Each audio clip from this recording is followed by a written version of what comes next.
que o Judas traiu Jesus, então agora ele tinha que reencarnar numa mulher que morre nas mãos de cristãos.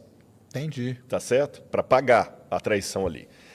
Alguns acreditam também que o Nero reencarnou em Juscelino Kubitschek.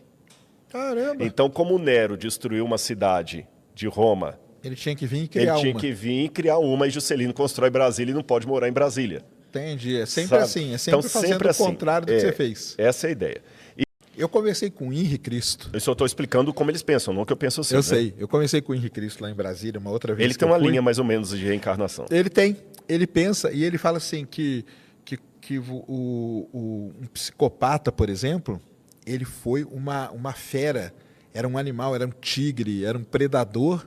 E quando ele nasce, ele já tá fadado a ser um psicopata quando ele nasce, porque na verdade é a alma de um tigre, de um predador que voltou. A minha ideia é a seguinte: biblicamente é difícil sustentar a reencarnação por várias razões. Por mais que alguns falem, não, mas João Batista era a reencarnação de Elias. Não, Elias não morreu, Elias foi trasladado para o céu. A Bíblia até proíbe a consulta aos mortos, então até a atividade mediúnica.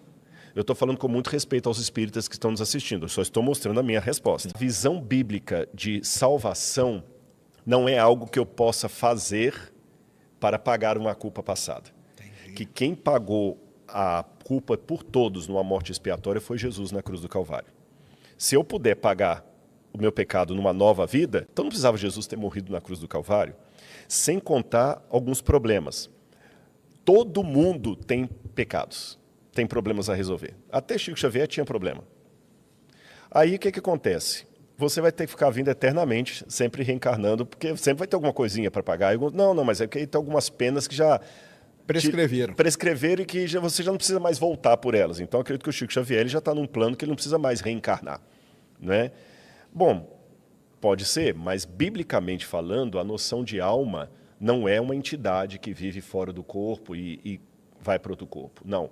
A Bíblia fala que Deus criou o homem do pó da terra, soprou nas narinas o fôlego de vida e ele passou a ser alma vivente e não a ter uma alma. Então, realmente, o mundo está desigual, está, mas não é para sempre. Isso seria uma ordem natural da vida? Você nascer, viver e depois morrer. Isso é uma ordem natural da vida. A ordem natural que eu quero dizer é o seguinte, não tem por que a gente contestar isso. Como que é? Se eu olhar apenas pelo lado da biologia... Não, nem estou falando pelo lado da biologia, não. Estou falando pelo lado da religião mesmo. É que pela religião não pode ser assim. Lázaro morreu depois e tudo mais. Agora, para fechar essa pergunta dele, eu tenho uma parábola que eu acho que dá para entender. Como é que eu explico o sofrimento sem recorrer à doutrina espírita? Só repete o nome dele, é fácil. É Carlos Eduardo. Carlos Eduardo. Isso, Carlos Eduardo. Carlos, eu não sei qual a sua idade, mas eu sou da época, eu sou dos anos 70, que a gente lia muito gibi. Homem-Aranha, Capitão América, eu adorava ler aqueles negócios lá. Gostou? Então deixa o like, inscreva-se e compartilhe.